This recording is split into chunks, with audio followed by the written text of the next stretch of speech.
Blessed love and peace in Rastafari. I can talk almost. It is your local friendly truth speaker. Yay, at 2:43 a.m. 2:43. Preparing some tea. I think I'm going through the latter stage of this joint where it's the coughing. Very little pain. Just affliction. How about that? Well, I'll be concise given the expectation that of the deterioration of my voice's audiation. So here it is.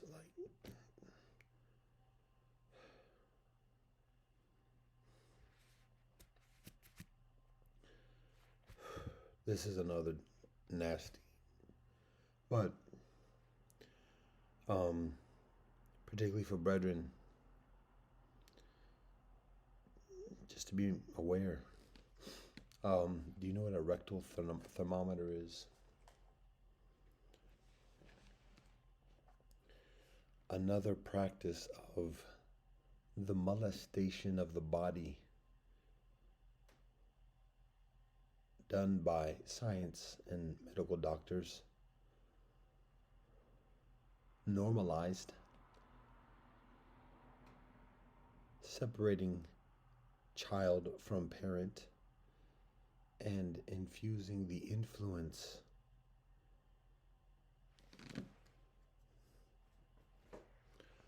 of science and medicine on the individual and society. Blah. So, rectal thermometer. I don't even know if people do it these days. There's no reason to do it. It's not an ancient thing. A thermometer, it's a modern invention.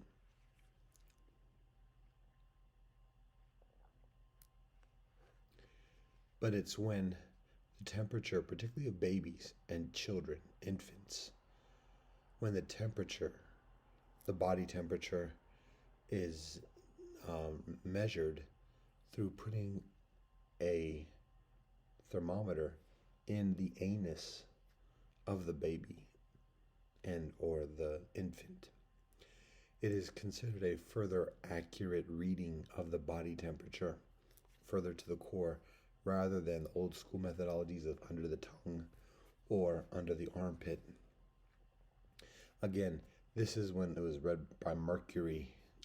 These days, there's the electronic, so it's still uncertain. I personally am unaware if even like these mercury thermometers are done.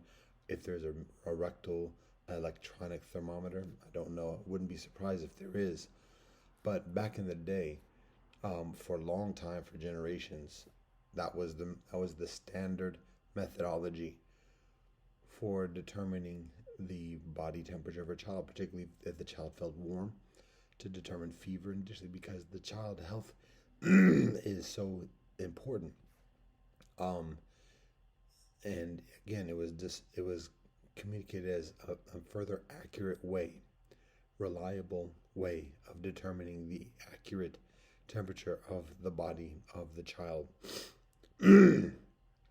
But again, so parents wanting to care the best care for their child have less tendency of questioning that or protesting that. But obviously, it's a violation of the bodily integrity of the child, and it's one of those practices that normalizes the molestation of babies and children, infants, and affects life from that point. Further establishing the authority, trust or the perception or the facade of trust, but the reliance and the dependency on the word and the advice of the doctors. When somebody has that type of immediacy of touching a body invading the body, it has a significant influence on the psychology of the individual whose body is being invaded. There's a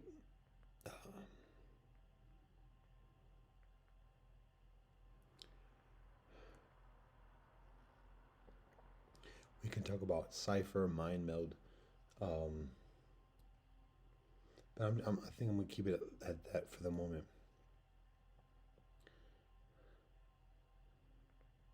It establishes a psychological authority, a very intimate, immediate psychological authority of the doctor upon the child. And I mean, again, this is in addition to the additional standard practices of pediatric medicine. Just a grown man putting his hands on a naked child as a examination. That's molestation. It's not necessary. Yes, the child's health is extremely important, um, but conditioning a child to be treated in that way opens that child up to being treated that way by others. And it's not saying that just because a pediatrician examines the child is going to be prepared to be sexually exploited by anybody else, but it opens that door, and it lessens the child's natural instinctive defenses against that type of molestation, so that when a teacher who's very congenial and additionally, or a family member, and additionally, I mean, pedophilia is so, it seems so further pervasive these days that that scenario of just like the secret violation is obsolete in terms of the hierarchy or the priority, because it's further systemic and intentional. But again, back in the day, when the major concern was that secret violation, um, when a pediatrician, male man or woman, when a nurse even puts their hands on a child for his examination or whatever, it makes it further difficult for the child to defend the child's self naturally, instinctively, from other people doing the same thing. Um,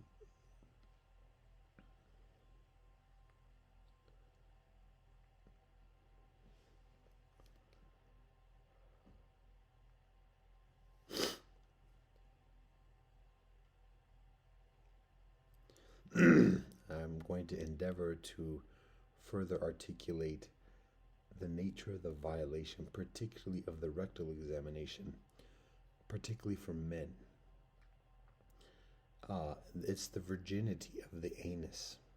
And when the virginity of the anus has been violated, has been taken, there is a lessening of the value of that man, particularly in the eyes of women, prospective mates, and additionally, because there's an awareness that a man who has had that violation against his body done, whether as a child or as a man or otherwise, is increasingly susceptible to the manipulation and influence of those who have that knowledge and those who have that history of committing that violation against the man.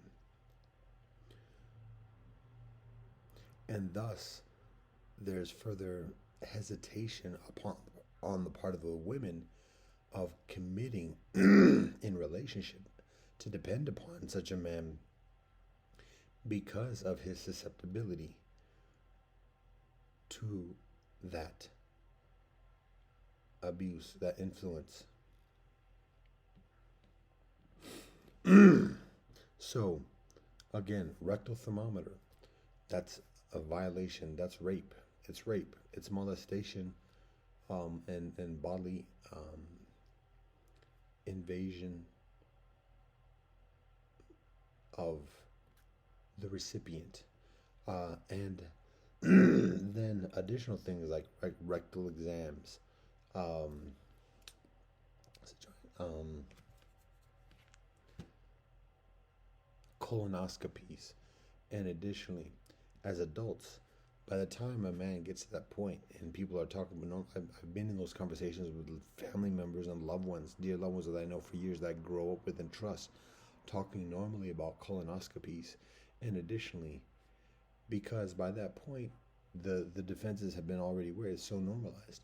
It is the culture of society to be violated in such a way.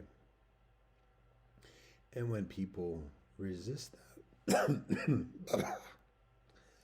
when people resist that, then people are um, identified accordingly.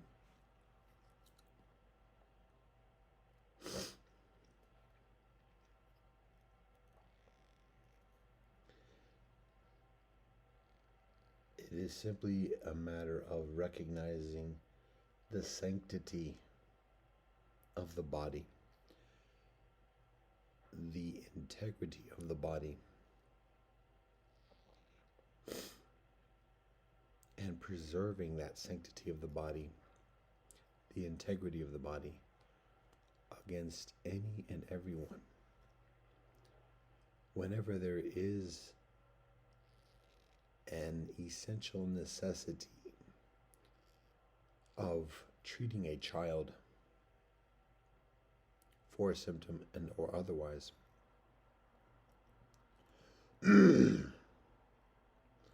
are methodologies, whether it's parents or otherwise, of doing these, doing, making those type of examinations.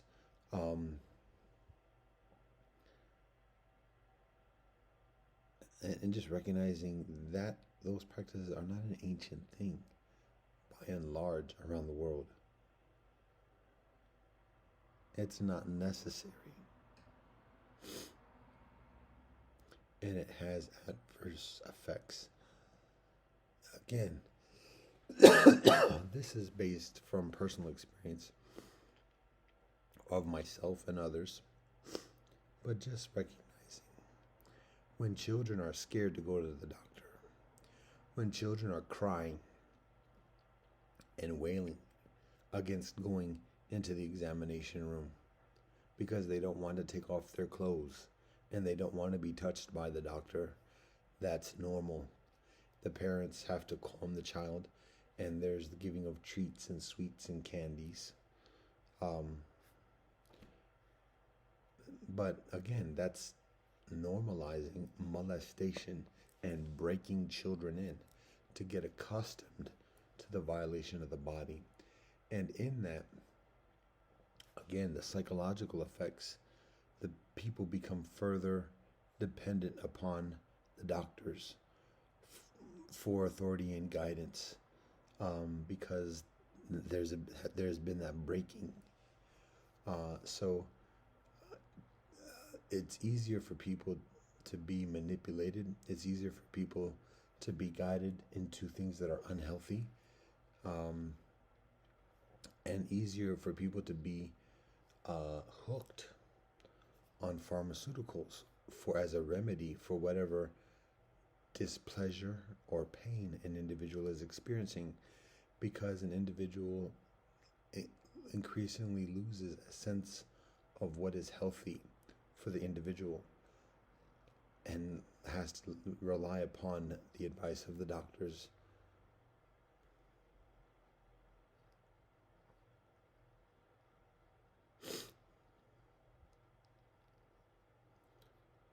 So it's not the end of the world, let me tell it.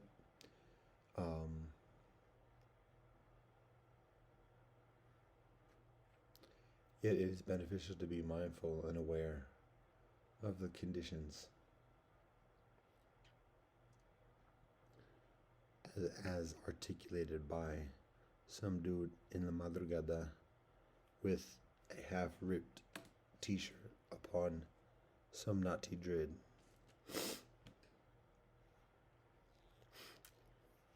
And half a voice. So that's it.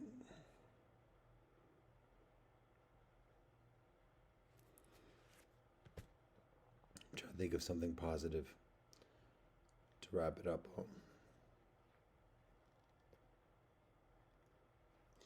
This is not a condemnation of pediatricians. It's not a condemnation of doctors or science. It may seem that way. It may seem a lambasting. It's articulating actuality. This is supposed to be positive, but now we're getting further into the depths. Recognizing, again, just basic actuality. Science and medicine has a significant knowledge, tremendous knowledge about how the body functions and how to do things concerning the functioning of the body. Yet, in actuality, science and Western medicine does not study life and healing.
Science does not primarily study life, and science does not primarily study health, healing. Western medicine does not primarily study life. Western medicine does not primarily study healing. Western medicine primarily studies death. Science primarily studies death as it pertains to the practice of medicine, Western medicine. Simple evidence is looking at the basic methodology of study. It begins early stages. We can talk about observation of nature.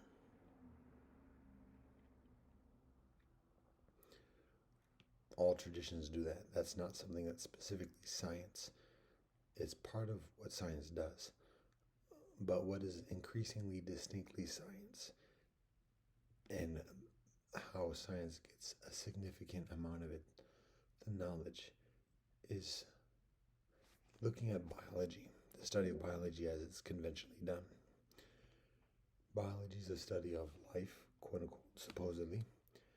But one of the major methodologies in that study is looking at cadavers, dead bodies of animals, dissecting dead bodies from beginning stages, worms, crayfish, frogs, and additionally things where middle school students, high school students feel further comfortable in delving into the carcass of a dead animal, studying the anatomy, understanding, learning the functionality of the organs and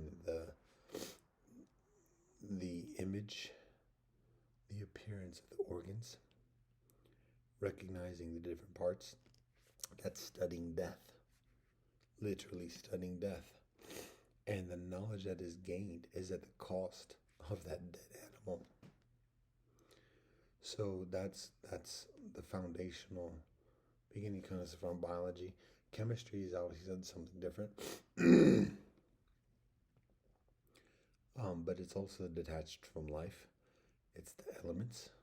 And then physics, similarly, is not necessarily the study of death, but it's also detached from life because it's the study of movement, energy, force, Um, but then biology, as it gets further advanced, the animals that are dissected become further complicated. Mammals, cats, sharks, and additionally, death. When medical students study anatomy and work on the cadavers of dead humans. Death. And then from that knowledge, science and Western medicine discerns the methodologies of somewhat preventing death or prolonging death. It's not a study about life. The study of life is immersing oneself within nature, immersing oneself within the experience of family, and observing, studying, measuring these experiences. Also knowing that it's a matter of understanding and identifying what the purpose of life is. Science does not do that. Science does not tell the practitioner, the student, what the purpose of life is, the value of life, the miracle of life. Science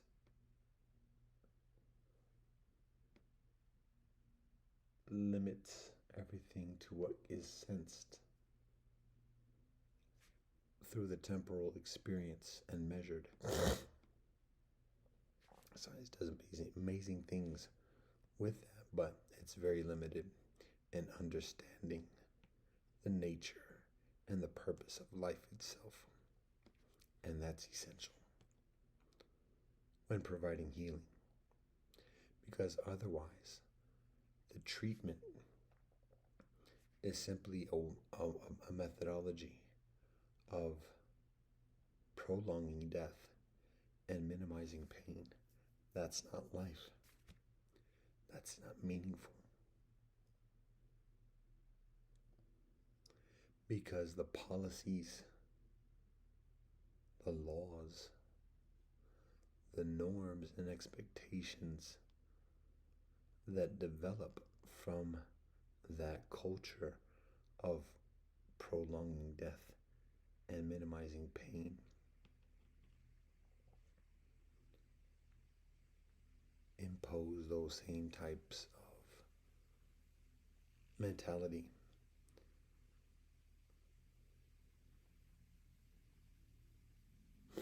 And that's not life. And that's not the purpose of life. And that's why there's such an existential void and conundrum, quandary concerning life within science.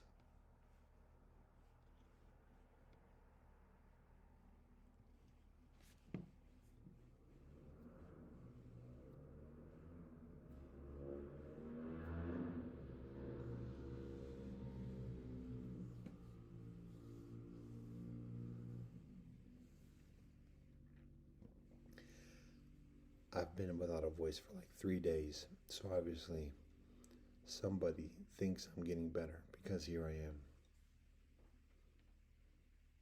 talking.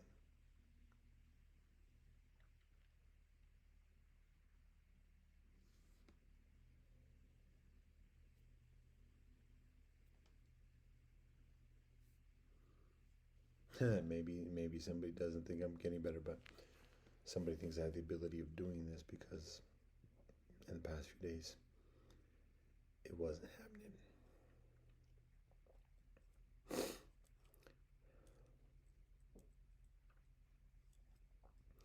Study of life, study of healing is a matter of observing nature.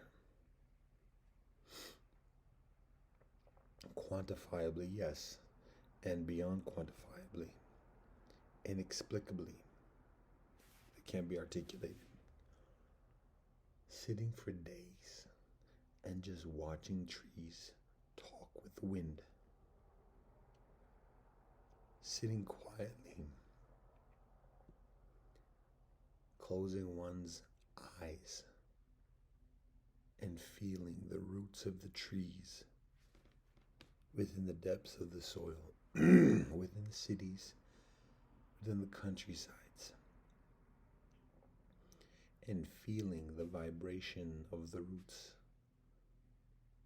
communicating with each other in the forest and within the distant lands of the entire earth where all the other trees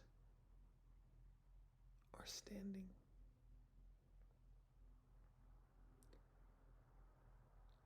The distant lands across the continents, the distant lands that go beneath the seas and oceans onto all the other continents. And the conversation that the trees are having with each other about the earth in Amaka and the children of the earth, the children of heaven. The conversations that the trees are having with the winds, what the winds communicate to the trees. When the winds communicate, it's time for some limbs to go. That one you have there, you're not providing for it. It's hardening, it's drying. We're coming to remove that limb and make space for you to grow further.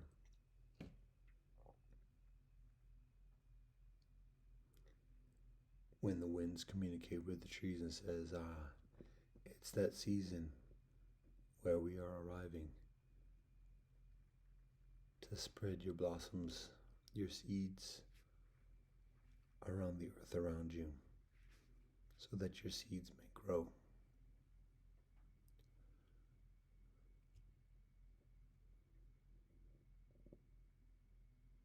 When the winds speak with the trees and say, we are bringing a storm. Some of the elders will not make it, will not stand after this storm. Preparations. And when the elders, when the winds speak with the trees and say we're bringing a storm, the drought is over and there is replenishment.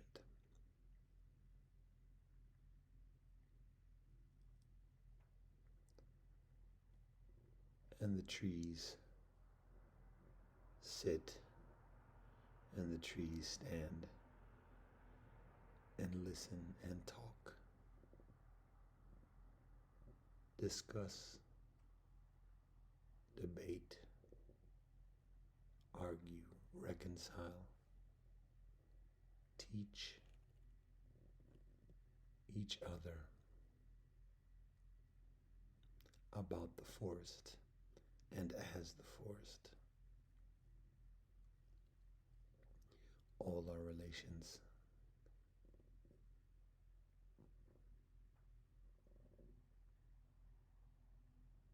This is biology. This is the study of life. And within this study of life, we gain and we remember a better understanding of the purpose of life and the value of life, the importance of the elements: wind, water, soil, light, darkness.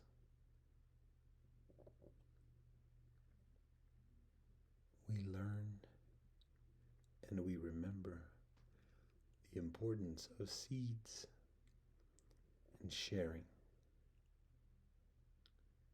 respecting life.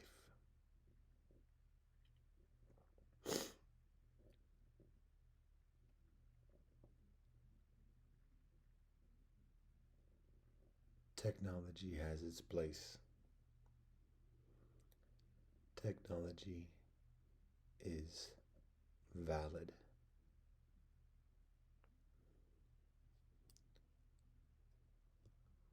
Technology is a natural part of life.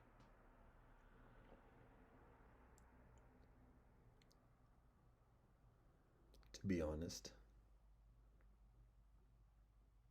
technically, technology only provides us with greater advantages of competing with each other, generally speaking.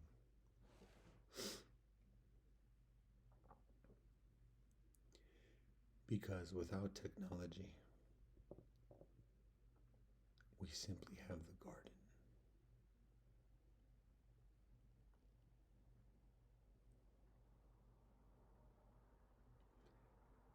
If we find a shovel and plant a seed, that's technology. It's difficult to say no to that.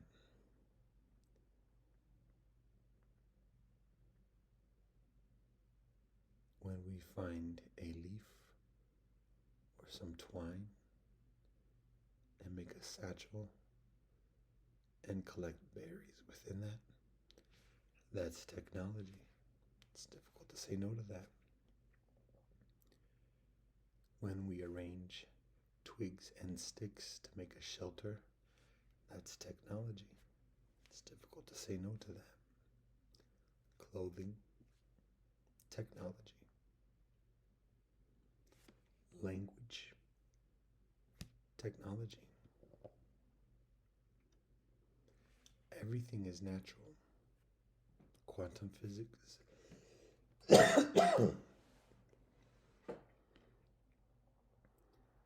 Mass-produced plastic. Radioactivity. Biological engineering. It's all natural.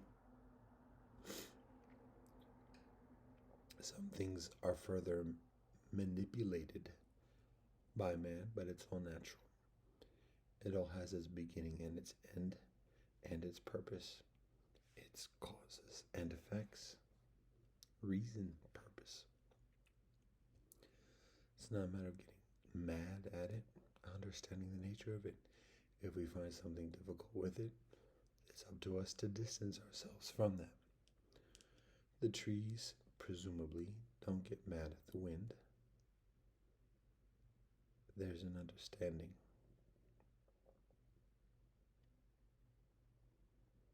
And a resilience, a perseverance. Gambaru. This is the way of life, the study of life.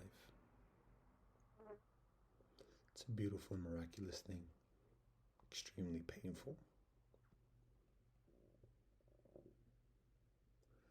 Less pleasurable when we are wise. Much joy, necessary affection. It's all energy. Balance.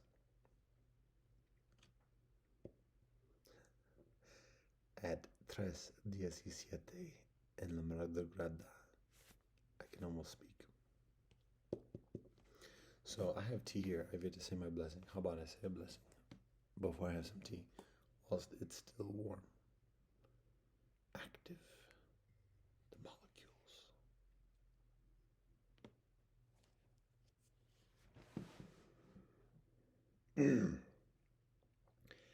Bismillah ar-Rahmani ar-Rahim. Allahu Akbar. Dao ke dao fe chong dao. Min ke min fe chong min. Ja Rastafari.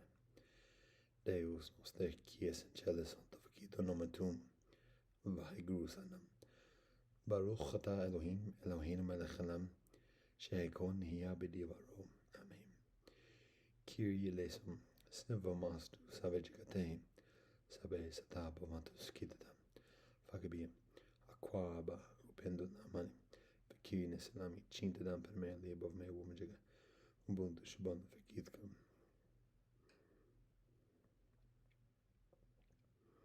shasha como se niga domo arigato pela ma yela wok talk dokshin good gomelga ga we thank you for the blessings ata jam ya ta filami Ado ahom shanti shanti shanti amen.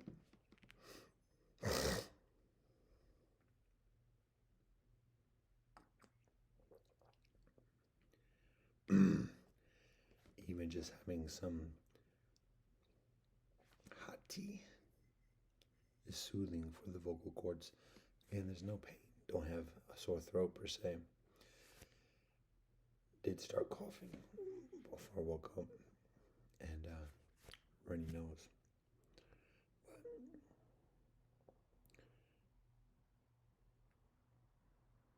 in the past few days, I haven't been. That's the first time I recite the blessing with a basic voice, or endeavor to. For the past few days, I've just been whispering, which is interesting. First time, I think, in my life of doing that. I haven't gotten sick too tough in the past 10 years, something like that. At least since I've gone vegan, I think. But even before that, hallelujah, alhamdulillah, baruch Hashem, jayom, shishimado. Haven't gotten sick too tough, particularly in this way. I think there was occasion four years ago when I caught COVID. I'm sure it was COVID. I didn't get it diagnosed, whatever, but it was nasty. Because I was in a hostel with kinfolk. It's interesting that both times it was a similar situation. First time 4 years ago, I was in a hostel working to get out of the country, adverse conditions, and I was staying in a room with like 6 other dudes, bunk beds, close quarters. All the dudes were smoking herb and coughing. And I'm just like, and none of them like got what I had, but I'm very confident that what I got was from the brethren, because the brethren probably have a much further tolerance and fortitude to resist that than myself, at least at that moment. But what I caught, it wasn't even necessarily painful. I just could not. Oh yeah, it was painful, but just I could not swallow. Could not. No saliva, nothing. So that it was rather significant. First, I've never had that before. So again, I didn't go to a doctor or anything. I went and came back home. I'm going back home. I laid up for the next few days. It got better. Second time was 2 years ago. I was in Denmark at the refugee camp. Again, close quarters, other dudes. And the thing is, all dear brethren, beautiful brethren, no hate, and not even hate to the organizers, the Red Cross, but it was all types of messed up and illegal. But basically, one brethren was moved into our room, and they were all brethren also like to smoke. It wasn't herb, it's hashish. I think it's hashish. Cough, cough, cough. In close quarters. And turns out he has COVID. So then our room got quarantined.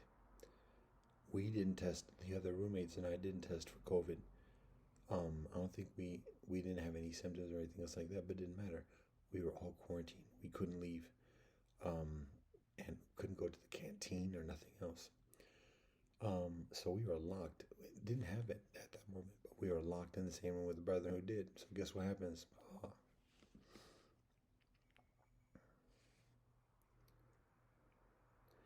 To be honest, there's actually a surmising that this sounds very conspiracy psychotic, But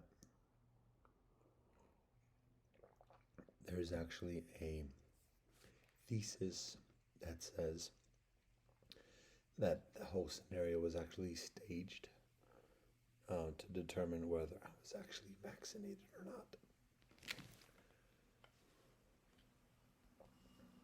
And the fact that I was tested positive for COVID was actually a reassurance that I wasn't vaccinated. Like that was an approval, because unlike in the United States, there's a strong culture against Western medicine and a resistance. So this cat coming from parts unknown, claiming US. Who is this dude? Is he authentic? Is he legit? Is he a double agent? Da da da da da. Again, that's a little bit out there, but this is the world we are in, and this is the world that I am privy to.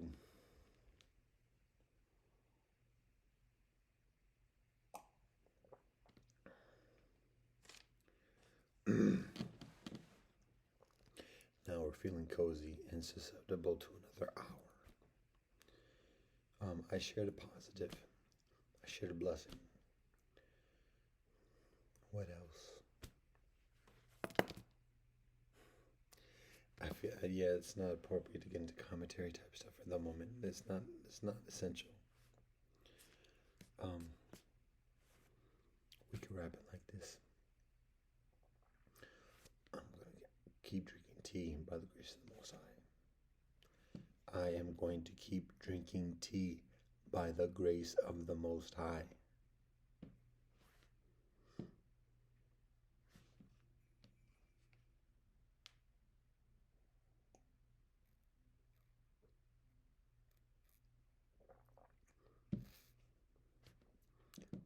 So, with that, blessed love and peace in Rastafari.